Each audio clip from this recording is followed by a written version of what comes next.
bring vengeance. Zeg Films. Subscribe.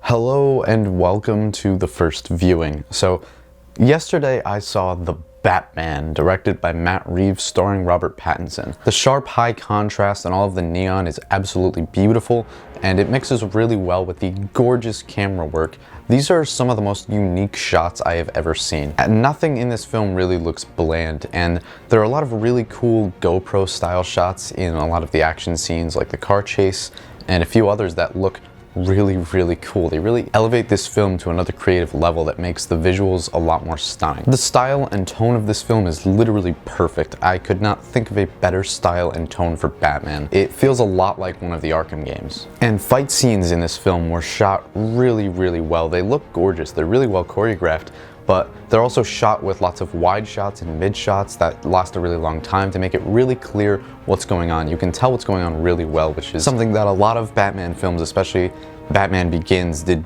not do very well. Though in Batman Begins it was an intentional choice to make it feel more like you're one of the criminals fighting Batman. I just don't personally like that choice. I don't think that it looked as good or made the scenes as powerful. The action in this film overall is really great. There's this one scene in particular that I really like where a guy tries to hit Batman across the head with a baseball bat, and Batman blocks the strike, grabs the bat, then beats the guy with his own bat, and then throws the bat at another guy.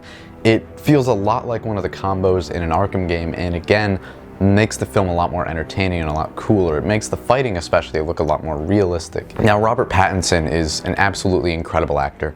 After Twilight, he wanted to stay away from major films, and so he went into more indie films, which he did a great job in. I think his best performance to date is in The Lighthouse. After The Lighthouse, he wanted to go back into major filmmaking with Tenet, which he did an incredible job in, and now he's playing Batman, which I personally find it really funny that his vampire character is not intimidating in the slightest, while his superhero character is by far the most terrifying take of the character in live action. He really showcases through his physical actions, his emotions, and especially his eyes that this particular character has a lot more than just pain. He is obsessed and, to a certain degree, deranged. And it works perfectly with this film's themes about vengeance and justice. The suit itself looks amazing, very tactical, very realistic. He has all sorts of different tools and gadgets and bags strapped to him, and it looks and feels like something that a special forces soldier might wear. It's very clear that every single thing on that suit has a purpose.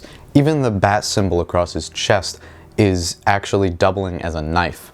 Robert Pattinson is physically great. His sharp jawline and pale skin really work perfectly for this character. His sharp jawline really makes the bat suit and the cowl look really good, and his pale skin just fits Bruce Wayne really well. It's done in such a way that really suggests that he spends the vast majority of his time in darkness and inside. There's even one little scene where he actually puts on sunglasses while it's inside because his eyes are not used to that level of brightness during the day. He makes both Batman and Bruce Wayne look really intimidating. It's absolutely fantastically done. It's very clear in this film that Batman does not care about Bruce Wayne. He cares exclusively about Batman. His relationship with the police, and especially Jim Gordon, is really perfect. It's exactly how you would expect for early on Batman. Most of the cops don't trust him. They question why he's even there, and Gordon is there defending him, trying to make sure that everybody stays calm and that he can do his job properly. This is probably the best adaptation of Jim Gordon I have ever seen. He is a lot more than just some cop that Batman helps. He is really a partner to Batman. They both go out together on missions. They both investigate the scene together. They work together and share information. And it really is the best dynamic between Batman and Jim Gordon that I've seen since the animated series. Alfred, on the other hand, is a little weak. He barely has any scenes in the movie aside from 2, maybe 3, and in them we don't really know much of anything about him. He doesn't really get any sort of real emotional depth in it of himself. That said, his dynamic with Bruce is very good. It's just that there wasn't enough time of it to really build a real relationship. Their dynamic is very similar to in Gotham, where Alfred is much more of a parental figure and more of a bodyguard and a mentor to Bruce than he is just a butler, which I think for a more modern audience and for a more modern Batman works really well and is in a lot of ways necessary. Alfred can't just be some caricature butler anymore. He is the man who effectively raised Bruce after his parents were killed. He deserves and needs more depth. The Riddler is a really great Zodiac killer type. I love the way that he's designed, the way that he acts, and the way that he talks. It all works really well. It feels a lot like Saw in a lot of ways. But what I really like about the Riddler is the way that him and Batman both have a very similar goal and very similar motivations. They both want to root out corruption and crime and violence. Their methodology of doing that is what makes a very distinct and clear difference between the two.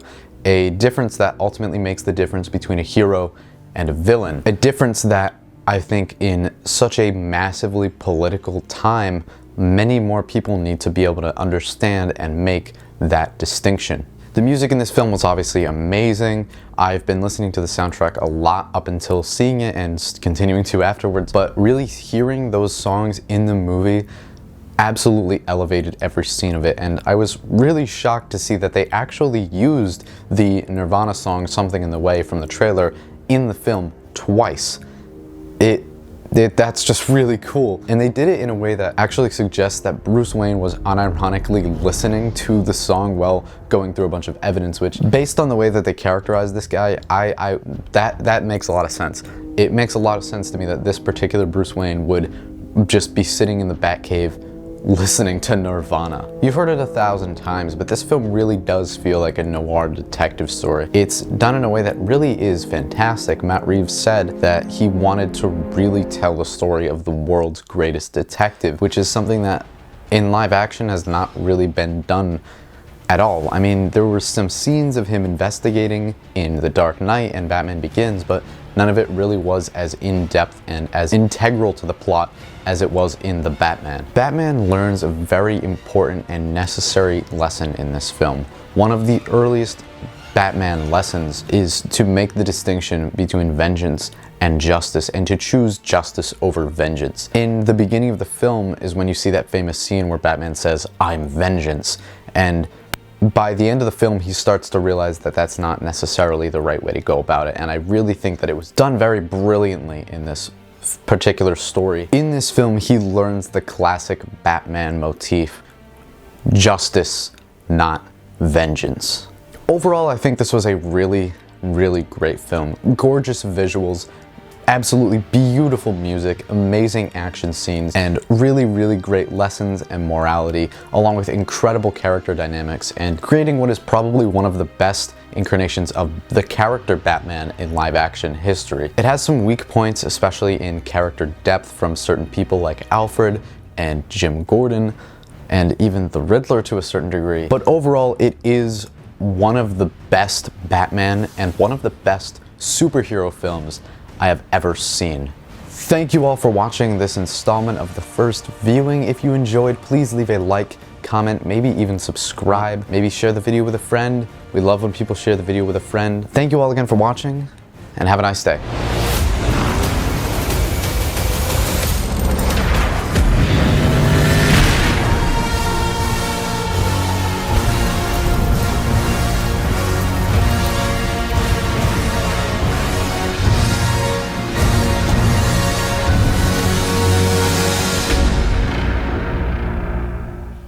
I'm vengeance.